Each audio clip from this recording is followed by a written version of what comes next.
حسيتي انك مش كفاية وانك مش راضية عن نفسك ولا راضية عن حياتك وشايفة انك محتاجة انك تغيري حياتك.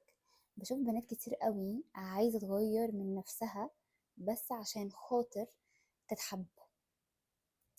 الفيديو ده بيعلمك ازاي تكوني راضية عن نفسك، متقبلة نفسك زي ما انتي دلوقتي، من خلال تبس بسيطة جدا هتساعدك ان انتي تكوني راضية. هاي، انا خلود، ويلكم باك تو ماي channel.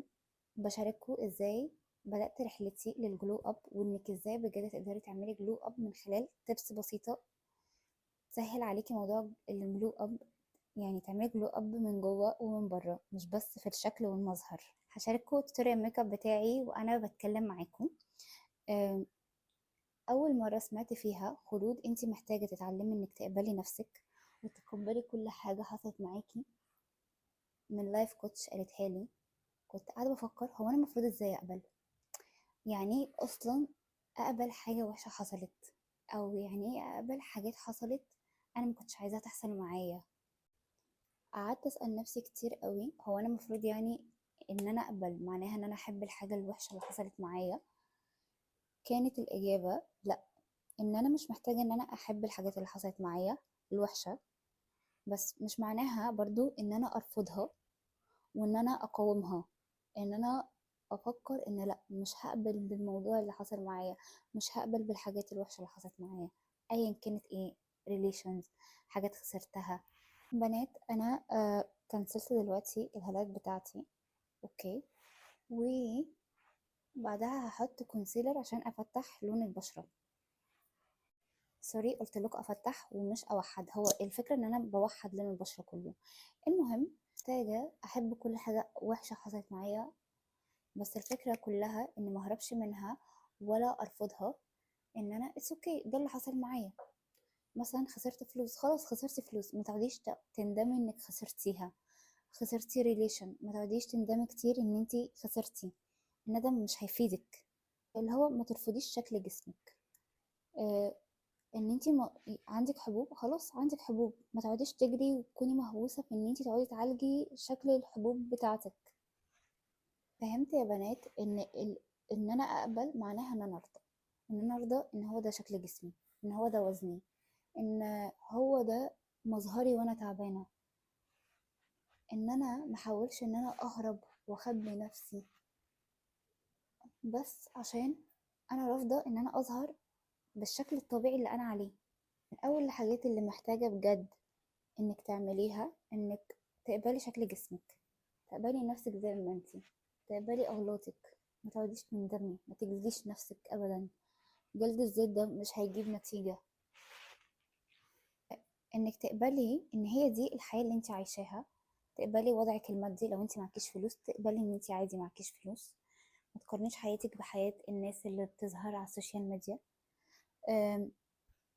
انت ليكي حياتك وهم ليهم حياتهم. الناس اللي بتظهر على السوشيال ميديا بتبين بس دايما الجوانب الحلوة. مفيش حد هيجي يشتكي ويقولك بصي انا بمر بواحد اتنين تلاتة وعندي مشاكل.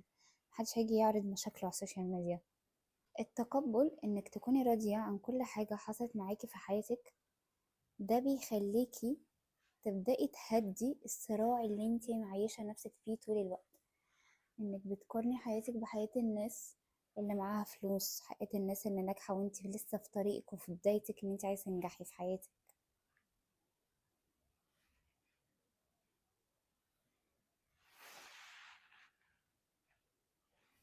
انا اللايف كوتش بتاعتي عانت معايا عشان حتة ان انا مش قابلة. قعدت كتير قوي، كان كل الكلام ده كله حصل السنة اللي فاتت. قعدت كتير قوي بقاوم. كل مرة بقول هو يا ربي اعمل ايه، بجد مكنتش عارفة اعمل ايه.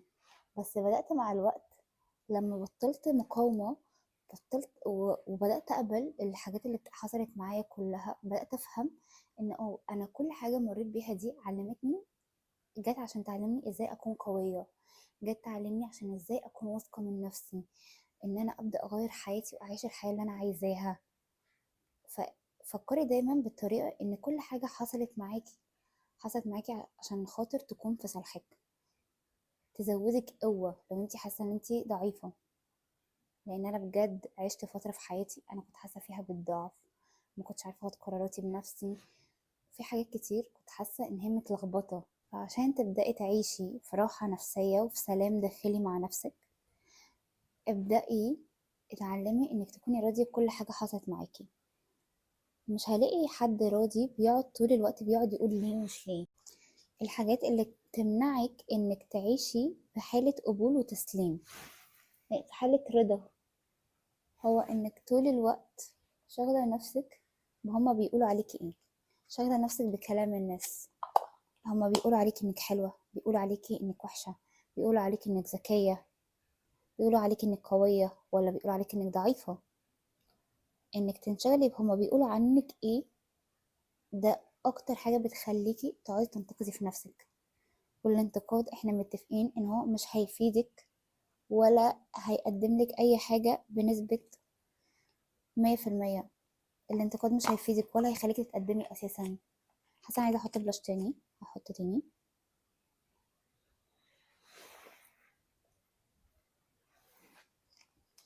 مقارنات، ابعدي عن المقارنات تماما. ما تسمحيش لحد ان هو يقعد يقارنك،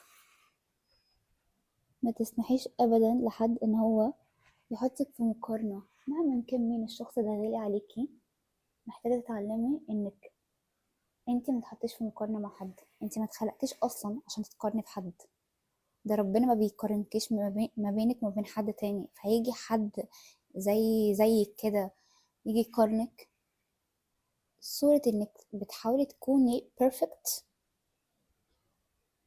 عشان اللي حواليكي يحبوكي، ابعدي عنها. لانه مش هيحصل مهما حاولتي انك تكوني بيرفكت، مش هيحصل. والوضع ده هيخليكي لو انتي دخلتي في ريليشن وحد ارتبط بيكي بس عشان خاطر انتي بتحاولي طول الوقت انك تبيني ان انتي بنت بيرفكت مثالية، الشخص ده لما تيجي تأثري في حقه هيشوف ايه ده، ان مش من حقك انك تأثري اصلا. وان اللي بتقدميه كان بالنسبة له في الاول في البداية كتير عليه، بقى دلوقتي في نص الريليشن هيحس ان الموضوع بقى عادي. لا، انت محتاجه تدي وتبذلي مجهود، فانت هتحسي طول الوقت ان انت محتاجه انت تكوني بيرفكت. وهتحسي ان انت بتخسري نفسك عشان بترضي ناس تانية. طب وليه؟ ما من البدايه اختاري نفسك. فكري ان انت بتغيري من نفسك عشان خاطر نفسك، وبتقبلي نفسك عشان خاطر نفسك. مش بقولك انك تقبلي ان حد اذاكي وترجعي تكلمي، بس سامحي وتعلمي انك تغفري وتقولي ان انا يا رب بجد عايزه اسامح عشان خاطر نفسي. حتى لو انت مش عارفه تقبلي نفسك من جوه، انت ممكن تبداي تدعي ربنا: يا رب علمني ازاي اقبل نفسي، علمني ازاي ابدا اشتغل على نفسي واطور من نفسي واحب نفسي واغير حياتي للافضل. وبرضه يا رب انك تكون راضي عني وراضي عن كل خطوه بمشيها في حياتي. هقولك على 4 حاجات تعرفك ان انت مش متقبله نفسك عشان تكوني واعيه. بس محتاجه بجد انك تراقبي نفسك طول اليوم وتشوفي بتنتقدي نفسك ولا لا، بتقارني نفسك ولا لأ. الحاجات دي بجد بتبقى عايزة ان انتي تلاحظيها. اول حاجة محتاجة انك تاخدي بالك منها لو انتي واحدة مش متقبلة نفسك، انك طول الوقت بتبصي لنفسك بعين الانتقاد. بمعنى ايه؟ اي حاجة صغيرة وكبيرة ما حصلتش بالطريقة اللي انتي عايزاها، تبدأي ايه ده انا ما عملتش كذا، وتبدأي تغلطي في نفسك، تقولي لنفسك انك غبية، تقولي لنفسك انك ما تنفعيش في حاجة. لا، ما تعمليش كده. دي من ضمن واكبر الحاجات اللي بتخليكي بجد تفضلي واقفه في مكانك. مش بس واقفه في مكانك، ترجعي لورا. مهما فكرتي انك اخدتي خطوات في حياتك هترجعي لورا بسبب انك طول الوقت بتنتقدي نفسك وبتجلدي نفسك. بتجلدي نفسك على غلطات عملتيها، على ريليشنز اللي دخلتيها. فخلاص اللي حصل حصل، عرفتي ناس مش كويسه خلاص. مش معنى كده انك تفضلي عايشة في الانتقاد وعايشة في اللي حصل زمان. احنا دلوقتي في اللحظة دي، اللحظة اللي انت بتتفرجي عليا فيها.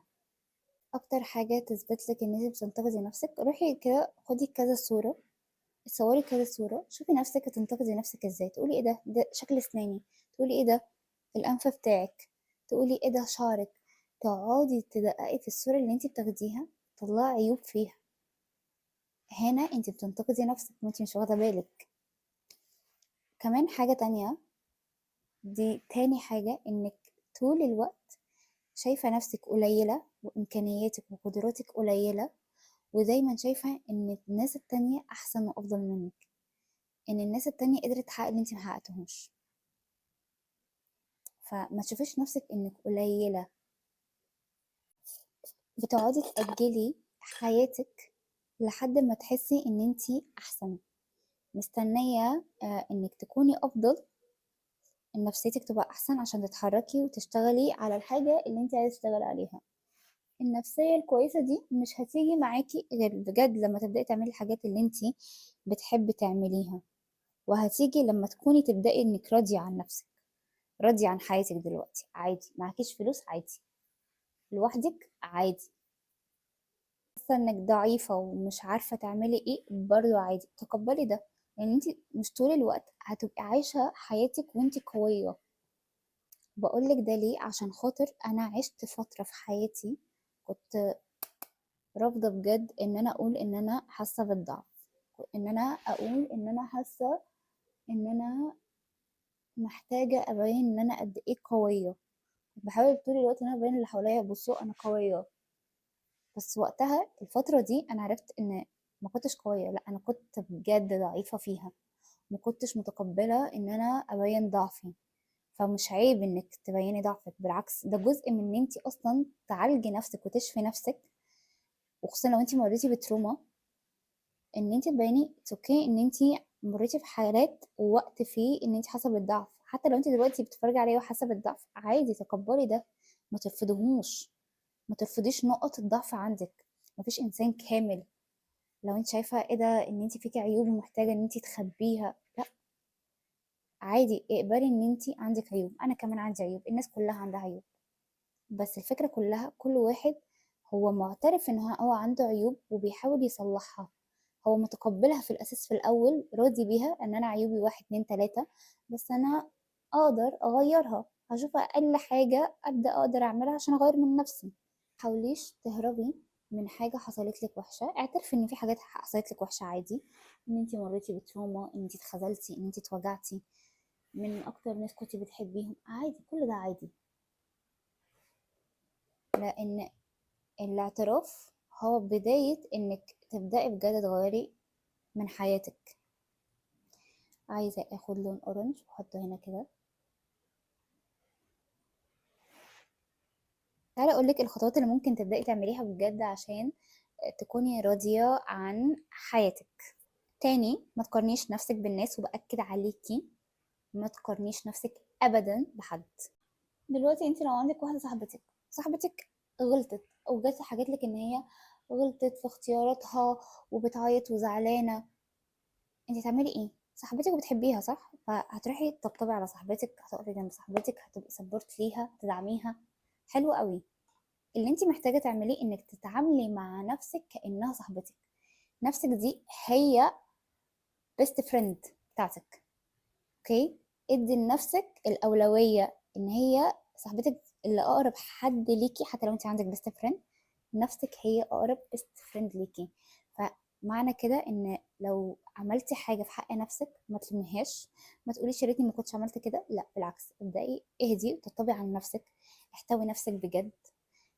بجد الحاجات اللي انت هتعمليها دي هتعلمك مش بس انك تقبلي نفسك، لا وبجد ان انت تبدأي صفحة جديدة في حياتك اصلا. لان هقولك ليه انت محتاجة انك تبقي اقرب حد، انك تصلحي علاقتك مع نفسك وتبقى اقرب حاجة ليكي، عشان خاطر الناس كلها اللي حواليكي علاقاتك كلها بتكون مؤقتة. الناس اللي حواليكي كلهم مش دايما معاكي، حتى اهلك، حتى صحابك، ايا كان مين انت عرفتيه، هو مش هيكمل معاكي حياتك كلها. حتى لو الناس دي كويسة، ما هو الناس دي ممكن لا قدر الله يحصل لها حاجة تتوفى. طب مين هيكمل معاكي حياتك كلها لحد آخر نفس؟ هي نفسك. فصاحبي نفسك بجد، حبيها، ادي نفسك كل حاجة هي محتاجاها. بدأي تتعاملي مع نفسك إن هي أغلى حاجة عندك. هتحبيها قوي وقت ما تحسي ان انت محتاجه حضن، انت هتعلمي تحضني نفسك بنفسك. وقت ما تحسي ان انت محتاجه دعم، هتعلمي انت تبقي اول داعم لنفسك. فقرتنا المفضله هي المسكره. لو انتي من النوع اللي بينتقد نفسه طول الوقت ومش عارفة تبطلي انتقاد، اوكي، بدل ما انتي محولة تفكيرك كله على الحاجات الوحشة اللي حصلت معاكي وشكلك وجسمك ومش عارفة ايه وكده، ابدأي شوفي نفسك، اشكري نفسك على حاجة حلوة عملتيها في يومك. ابدأي شوفي، ركزي بس على حاجة واحدة حلوة فيكي، صفة واحدة حلوة فيكي، ما انت اكيد مش كلك وحشة ولا كلك عيوب. ركزي على حاجة واحدة بس فيكي حلوة، ويا سلام لو اكتر يبقى كتر الف خيرك بجد. حطينا مسكرة، ايه رأيكم؟ اقبلي انك مش طول الوقت هتكوني كاملة، عادي هيمر عليكي وقت شكلك هيبقى مش حلو فيه، مش افضل حالاتك وحالتك النفسية مش كويسة، عادي، الناس كلها بتمر بده، حتى انا مريت بده وانعزلت عن الناس بجد، انا قطعت علاقاتي تقريبا باغلب الناس وبعدت عنهم عشان بس حالتي النفسية ما كانتش كويسة.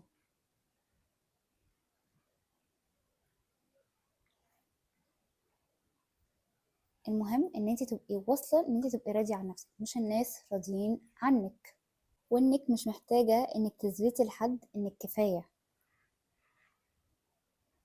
ان انت من جواكي عارفة بمجرد بس ما انت موجودة، وجودك لوحده هو كفاية، مش محتاجة تثبتي لحد عشان يفضل موجود في حياتك ان انت كفاية وان انت عندك امكانيات واو وان انت بنت ما حصلتيش، مش محتاجة تثبتي ده.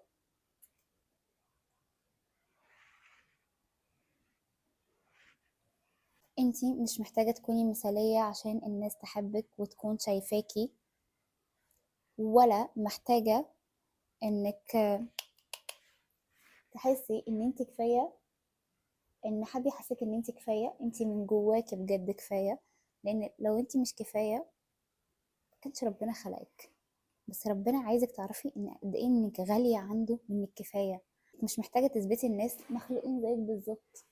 خلي بجد هدفك في الحياة ان ربنا يكون راضي عنك، وان في الاول ربنا راضي عنك وانت بعدها راضية عن نفسك، لكن الناس ابعدي عنهم، ما تفكريش في رأيهم.